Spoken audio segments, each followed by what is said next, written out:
Hi, everyone. Welcome to today's Career Chat. I'm Krista Harmon, a workforce development consultant with the Kent Intermediate School District. And I'm so glad to have Will Wolf with us today. He is an esports coordinator, which is a new area for me. So I'm so excited to have you today, Will, to learn. Welcome.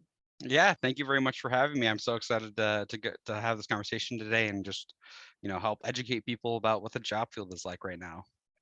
Yeah, lots of cool things going on. So first, before we always like to find out what you were thinking in high school, but just give us a quick definition of what esports even is. So esports, the term itself is electronic sports. The basic definition of that, you're gonna look at like it's people playing video games. And I know when people say video games, it kind of has a negative connotation. People might think you're stuck in your room or a basement, you're kind of covered in Cheeto dust, stuff like that. But what it really is that it's a collection of people that are participating and competing against others, either across the nation or across the world. For instance, my team over at Aquinas, we've traveled to St. Louis, we traveled to Harrisburg. We've competed in events that were, hosted in California. Like it is a national phenomenon and a world one as well. Like I've spoken to people from Europe, from Brazil, people that want to be coaches as well for these types of games. And so Yeah. it's just wild now. It's grown so crazy. Like I have my hat and we have a jersey and everything. Like it's just taken over and it's such a cool experience to be a part of. Well, that's why I'm so excited to have you today. And I'm looking forward to digging into how this new phenomenon could offer jobs for young people. So take us back when you were in high school. Did you even know this job existed? And what were you thinking of doing? Did you think you grew up to be an esports coordinator? No. So back in high school, actually, I was getting ready to either figure out if I wanted to go into computer system, like IT or engineering. And so I'm an alum from KCTC. And so I went through the information technology program and the mechatronics program. And so that was kind of the two that I was looking into. So like I graduated at 17. And at the time I just went, like I'll just go into the workforce, I'll figure something out, like sales, engineering, just some kind of way of life about that. And so I had no idea that I would be where I'm at today, especially with COVID, because I mean that just changed so much. But yeah, I definitely was not expecting to be where I'm at today, which I'm very thankful for that. Yeah, so tell us, for those that don't know, that aren't from our area, KCTC is our tech center, career technical education. And when you were doing that, did esports even exist at that time? To my knowledge, so esports was an existent thing, but it was more at the professional level. So it was very, very foreign to hear about it at the college and especially high school level. And so I remember I went to Caledonia High School here in Michigan, and someone made an attempt to make a League of Legends team, which is one of the games that is played in esports, one of the bigger ones. They tried to make an esports team for League of Legends at my high school. It kind of flopped. The school didn't really support it, and so that died out. But esports at the professional level, so people playing in California or either across the world, but there was nothing yet at the high school and college level, which is now, ever since then has exploded into these crazy opportunities. I know so many people under scholarship for college. I know high schools that are getting on board with this because it's got such crazy scholarship opportunities.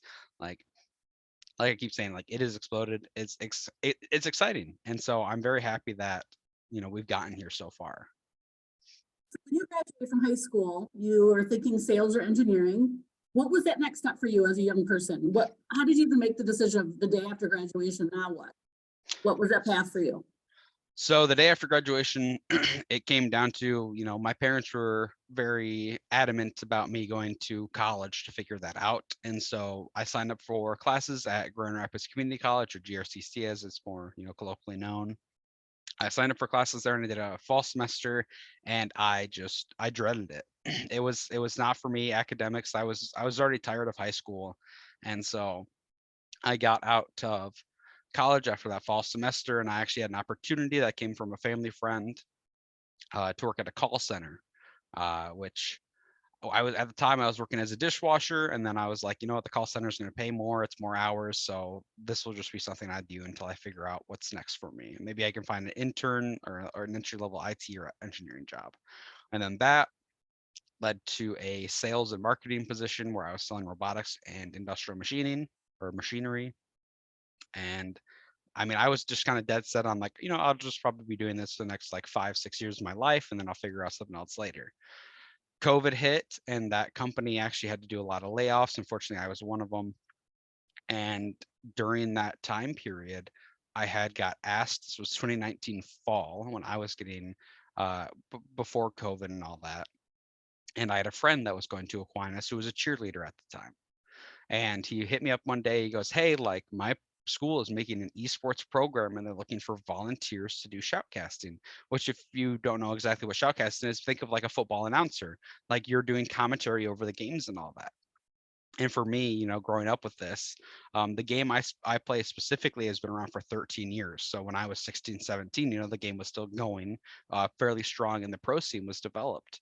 So I was essentially growing up and hearing the voices of these casters, talking over a game that I was super passionate about and something I wanted to do.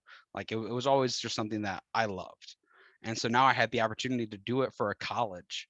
And I said, of course, like I want to try this out. I think I can, get up there, I can talk, and it's with one of my best friends. So why not? And I went there and we did probably 3 or 4 weeks of shoutcasting. And then the director at the time at Aquinas College, his name was Adam Antor, he looked at me and he goes, "Hey, Will, like you've been around a lot. Like, are you looking for an education or do you play the game at all?" And so I gave him my player profile from League of Legends, and he said, "What if I hooked you up with a scholarship and you joined us as a student in the 2020 fall?" And of course, COVID hit, but with esports, you can play that pretty much anywhere. And so I joined down 2020 fall, and then from there, everything just proceeded to where I'm at now. What was your reaction when this person comes up to you and offers you scholarship to go to college for video games that you love? I was flabbergasted to say the least. Um, I could never thank that man enough. One, just for the smile that I got on my face, and I remember calling my mom after, being like, "Mom, someone wants to give me money to play video games for them." And I thought the just the whole interaction was just so crazy to me. And like I said, I can't be thankful enough for the opportunity I gave. But yeah, it was so cool because he sat me down, he showed me the numbers and everything of like what total tuition is, what they can do for scholarship, like expected Pell Grant stuff like that.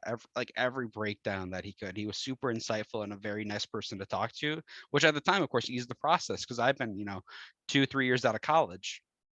For my first semester years, you see, with a kind of a sour taste in my mouth for education after high school. And so it was nice to have, an adult sit down with me and give me a legitimate, like, "Hey, you can work hard for this. And this is something that you seem interested in. So why not get two birds, one stone, do what you're passionate about, as well as get an education to help your future." Yeah, that's really exciting to hear that that's how your career path started. And I do want to just touch on this because I think a lot of young people probably have this when you talk about being involved with video games, their parents don't understand, and they probably have some negative connotations, like you said, about playing video games or going to college for video games. Help young people and even their parents or counselors that are watching this understand why it's a valid career option now, and maybe even your parents' reactions to some of that early part of this. So my dad specifically, he very much so was the type of parent to say, like, "You're wasting your time, go outside, meet people, make friends, all that sort of stuff." And of course, I was, especially, I think seventh grade is when I really like got myself online. That's where all my friends would be. We'd all be playing video games together. There were about 15 of us, and they're a group of people I still talk to today. And so, of course, my dad was a little bit distant about the idea, and my mom was more supportive. She didn't really understand it, but she thought, "Hey, like if you're getting money for it, then there must be some validity to it." And so when I finally told my dad about it, he was very shocked, just because he thought it wouldn't get me somewhere. And then I showed him the financial package and all that stuff and the scholarship that I was getting, and he went, "Wow, I never thought this would be a thing." And so a big thing that I think parents should understand is that, especially when this is coming into the high school level, and counselors as well, but coming into the high school level with esports, this is another thing that gets your kids into an environment where they have to work together. There is adult supervision or a coach, and this is a way for them to learn life skills. Like it's super important to learn how to work as a team, especially if you have a child that would rather be a little more antisocial or is more on the introverted side and they are interested in gaming. This is a way that they are in a safe environment. They get to work with, up to four other people and then a coach, and they get to learn how to be a team player and potentially a team leader, or just learn different skills. And that was a big thing for me. Like I played soccer up until high school, and then after that I was trying to figure out my way.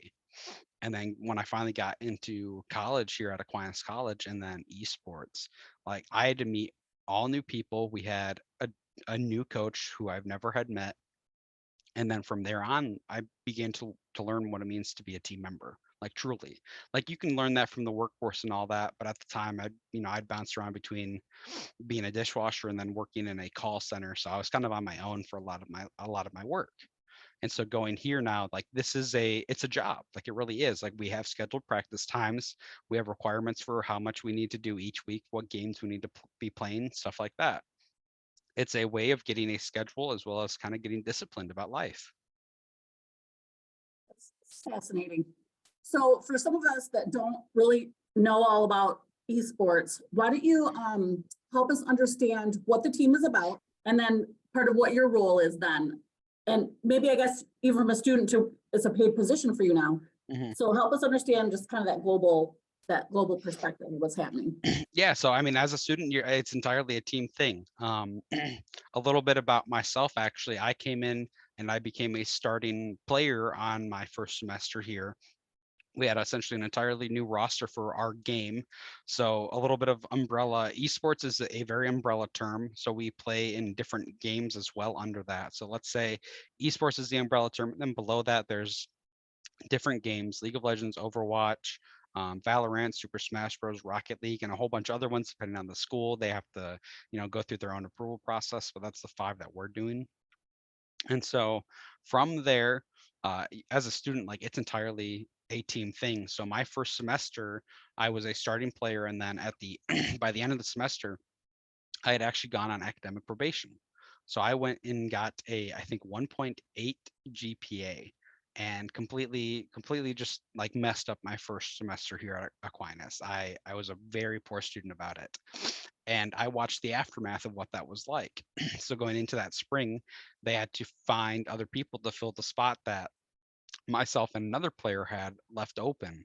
And that caused a lot of tension and kind of ill will feelings towards the entire team and program, because the system was a little flawed now. It wasn't working as intended. There weren't people that were filling in the right spots. And that kind of made a lot of tension. So I watched as these people that I spent the entire fall with and spent many hours with, especially during COVID, because they were people that were always online. So I'd always be talking to them and working with them and getting to know them, their story, as well as getting to play with them now. And so I formed a pretty strong bond with my team, and then seeing that team kind of crumble a little bit in the spring because of my academic failures. I mean, that really hurt me as a person. I didn't want to have, my friends be put into a situation where I have created such a bad environment. And so in the spring, I actually bumped my GPA back up to a 3.8. And then the next year, I completely dedicated myself to making sure I never did something like that again. Like I did one big failure, and I made sure that after that semester, it would never happen again. That's such a great life lesson. And what would you like young people who are maybe potentially thinking about this, what kind of life lesson would you like them to know, that life balance of playing video games and studying? How did you end up working it where you could get that 3.8 grade point? Well, the one thing that is very important for people to understand, that especially in college and high school, no matter if you are on an athletic team, academics is always going to come first. Academics is what rules that. If you're for us, it's if you're below a 2.0 GPA, you are no longer allowed to compete. So if you're thinking of skipping classes, not doing homework, and you still want to participate in these activities, like take into consideration that what you're doing is you're going to let the snowball start rolling down the hill with that. And if you continue to let that snowball grow and skip classes, miss homework, it is going to collapse and collide into something at the bottom. And most likely that's going to be your team, and your team is either going to feel resentment towards you or get rather tense and have just kind of a bad semester themselves. So for me, a big thing is like taking care of my people and my family. And so I hurt my family by doing that. And so I want to make sure that never happened again. Yeah, and I think that's excellent advice for young people. Like you say, whether it's the traditional athletics or something Mhm. like this, academics comes first, and you have to figure that out. So you mentioned some of the different games that are utilized in esports. So tell us what a typical day is then for you now with your job. What do you do with this team, and what is a typical day for you, but maybe even your players? So for me currently as a uh, player and a coach right now, my day to day is making sure that anybody that has any questions within my program gets taken care of. For instance, if there's any campus activities like our health and wellness center, I have people ask me questions like, hey, are they open for the summer, or is the lab open that we can practice in, stuff like that. And so it's a lot of housekeeping right now. But as the months go on and we get closer to fall, I make sure that all of our students have card access. So we have little ID cards, and we use those to swipe in to get into our lab. And for anybody that hears the word lab, it's not like a science lab. It's our computer lab. We go in there. We have, I think, 24 stations set up, full of computers. Krista was there recently, but yeah, so I make sure we have access to that, as well as I'm doing recruitment right now. So anybody that is interested in the program, I'm the one that goes first. I give them the conversation, kind of give them the spiel of what Aquinas College is, and then kind of give them the goals and aspirations that we as the esports program have. Like over the years that the program's been around, which it started back up in, I believe, spring 2019, we've had teams that have traveled across America, making it into, these top 16, top 12 tournaments, invitationals, and all this stuff. Like our Rocket League went to Georgia, and they got second place in the nation. Our League of Legends team has been to a couple top 16 invitationals, and we finished top 12 in one of them, which was awesome to have. But yeah, my role right now is basically making sure that anybody that is in the program or wants to be in the program gets all the information they need. When it comes to being a player, though, during the summer, of course, it's a lot easier. Right now, a lot of people that I have in the program, they are working during the day, and then at nighttime, they are either playing on their own or messaging people within the program, asking them to play so they can practice, get new insights, and all that. First week, do you think you as a student, when it is, classes in session, Mhm, athletics can be up to 40 hours a week with all the practice and mhm. meetings and everything on top of academics. What's that like for esports? So for esports, I can tell you, so our busiest time we had was, I think, 2 springs now ago. And so it was our League of Legends team, and we had aspirations of making it to top 32 in the country. So this was an invitation. It was a structured format for every school within the nation. And so we did make top 32, which was so cool. But our practices, we would have from 6:30 to 11 p.m. 3 times a week, and then we would have an official game, which would be roughly 7 to 10 o'clock. And then throughout each day, every player was playing individually. So like I guess the blessing with esports is that you don't need your team to practice, because there's a lot of individual things you can do. So basically think like how like a football player goes to practice and all that, but they go to the gym to work out.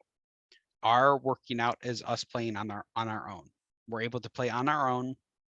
And then when it comes to team game, we get together and we go and scrim against another team. So that's kind of I wouldn't even know where to put it on the hours, because depending on who you are and the course load that you have, you can put a lot more. Like I know people that have, maybe this will kind of have a negative connotation to it, but I know people that have woken up at like 8 o'clock on Sunday. They themselves go to the gym, and then they're in the esports lab at 10 o'clock. They play till 5, go get dinner, and then they come back and then they play till 11. Like some people do spend an entire day to it. Yeah, like you said, I mean, elite athletes spend that much extra time in the gym or go for those extra runs. I mean, that's what makes them elite. And so I certainly couldn't see that transferable. You brought up the point about exercise, that person maybe went to the gym. what kind of myths would you like to dispel then, as far as, like you say, sitting in front of it with Cheeto dust, never getting sunlight? Because I know parents and counselors might have, again, those questions because we just don't know. Yeah. But give us some of that balance, what's really happening. So the myth that everyone that plays video games is going to be kind of like, I hate using the term, but kind of more like neck beard and kind of more overweight and unhealthy, and like they don't shower regularly. It's not really that common of an actual experience to have. For instance, on my team alone of 7, 4 of those people religiously go to the gym, work out. And as well, our team, we had worked with all year a sports psychologist. So we did physical training and mental skills training. Why is that And important? it's super important. So our coach at the time as well was a um, big lifestyle coach, I would argue.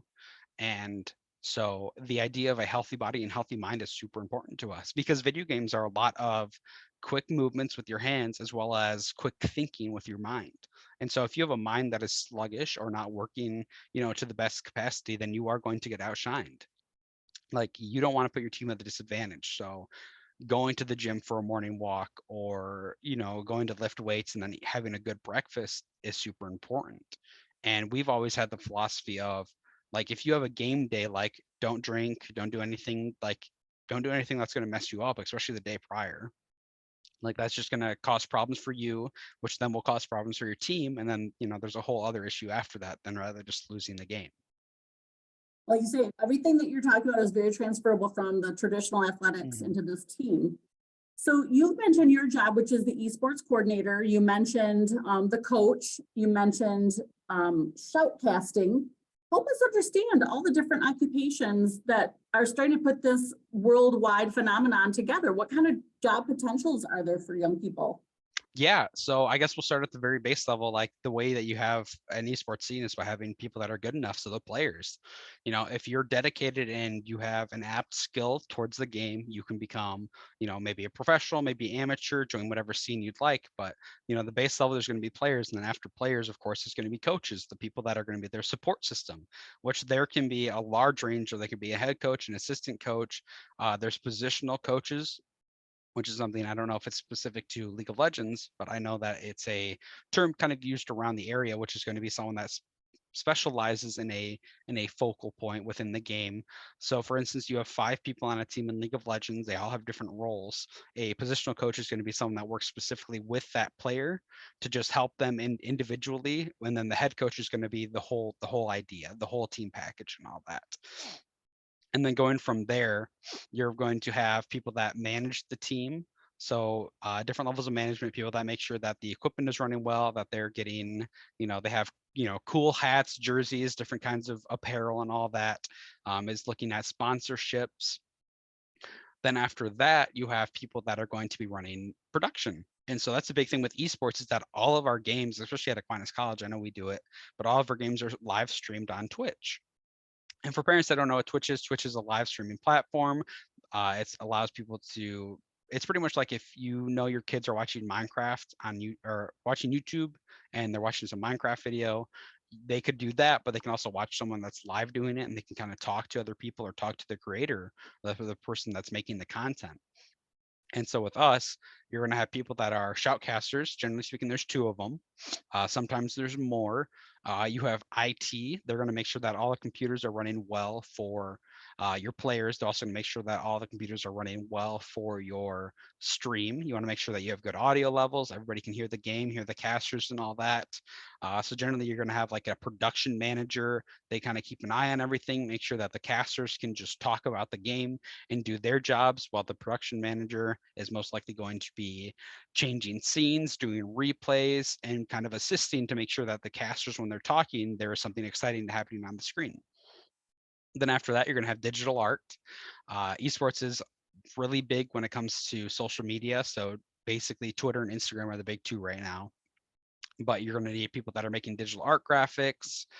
So that's going to include like taking pictures of players and putting them on over backgrounds, having like wins, losses, different graphic designs, and all those kinds of aspects, as well as making sure you have promotional tweets or making sure your live stream on Twitch has nice graphics. So it looks like a comfortable format and just exciting.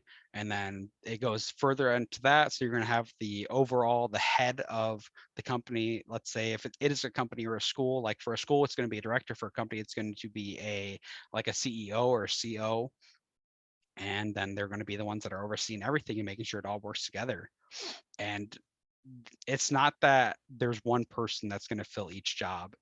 There are many people filling each role. Like casters, you're going to have two. IT, you're going to have multiple people, because one person, if there's a bunch of problems at one time, you don't want just one person having to deal with it. And so it is a expanding and just massive field. We talk about salaries. I mean, is this something like, do you have a sense of what salaries these directors of these are making? The coaches, is that a family supporting wage at this point? Has it exploded up with sponsorships that they can pay family supporting wages? Yes, especially so for head coaches and directors, I know that a lot of places are beginning to have starting around 50, like 50, 52 to 50, like 50 to 52,000 right now. So Yeah, especially if you're like let's say you are a single person living on your own right now, like it's a good start, and it'll grow from there. And the esports industry itself, I know, has been raising, because it used to be, I would say roughly in 2019, it maybe would have been mid 30s, and so like it's growing fairly quickly. absolutely. Now, help us understand, you obviously at Aquinas have a program, and are there degrees in this or majors in esports to start to learn how this all works to get the credentials, or is it kind of coming up through the ranks like you did? How do people get into this if this is interesting? So right now it is coming through the ranks. However, I know that there are many programs that have been pushing, and some even getting approval. For instance, Ferris State, they are now in this next fall introducing a esports management course. And so there are, degrees and classes that are being built up and getting ready for something like this, which is, incredible. Because right now, if you wanted to do team management, there is a sports management degree, but esports is now getting tossed into the ring as well as something that is important. So I'm kind of going to be, I guess, the older generation on this, and I think I'll be one of the last few that are people that don't have an esports management degree. I'm going in with a business administration and communication dual major. And so after my year is done, it's going to be a lot more people that I'm going to have to compete with that have a very specific degree. And so it's going to be my degree and experience versus their degree alone. Yeah, and let's just, for the viewers, will help us understand how old you are, that you're the older generation.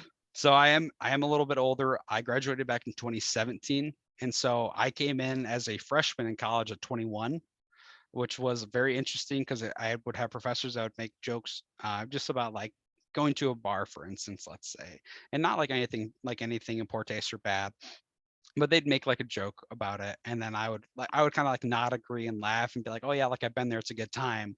And like professors are gonna be like, don't tell me that you're 18. I was like, I'm not 18. I'm a little older. I get called the old man in the room every day whenever I walk into our esports lab, because I have a bunch of 18 and 19-year-olds that I work with right now. So yeah, the veteran, you're what, 23 now? Is that what I Yep. remember? Yep, Yeah. 23. I'll be 24 next month, which means I will be getting called an even older man. Which for any of us, Gen Xers watching this, we're totally laughing at that. Mhm. Well, that at 23, you're the old dog. I love that. You had mentioned a lot of those soft skills that are really getting developed as young people are, being involved with esports, like team building and communication. As we finish up, I'm just wondering if there's anything specific you'd like to recommend to young people that they do while they're in high school, besides practicing their games, that can help them be the best player they can be? One thing that I think that everyone should do is learning to say yes. And then, of course, not say yes to everything, but if your school has a program, even a club, I would say just try it out. Like if you're willing and wanting to be in this field, like figure out what your skills are, which I understand in high school that's kind of hard to do, but just try a bunch of things. Like I never thought I would do shoutcasting. I was playing the video game. I was very touch and go with graphic design, and now I'm essentially a team manager And I've been a player now as well, and I've done a little bit of coaching, and I'm helping run events for esports. And I never thought I'd be doing that. It just took one yes from my friend asking me if I wanted to try something out. Yeah, that's just golden right there. And as we have our last minute, I was going to have you share a final word of wisdom, but that's golden. If there's anything else you want to top that off with, like a cherry, but just to try, be curious, and just step out of the comfort zone. I just love that your whole career has evolved from that one day of yes. Mm-hmm. Yeah. Anything you'd like to say as a wrap up? Like just trying things is going to be life changing. I used to be a really picky eater, and now I can go to any restaurant and find something that I like, and it all stems from just being willing to try. Like I have the name Will, and so if I'm not willing to do something, I'm kind of failing, the name that I was given from birth. Yeah, I love that. What do your parents think now as I do finish up? Like, are they like, wow, as well? My mom super excited, on board, is so excited when I tell her about all the things that I'm doing, the places that I've traveled. I show her pictures of all the time. I talk about the schools that I've been helping out, and she's more than thrilled. When I talk to my dad about it, my dad would tune into live streams when I would talk or play, and he'd be like, I love whenever I get to hear your voice, or I get to hear your name being yelled by whoever's watching to a play you made or something you and your team did.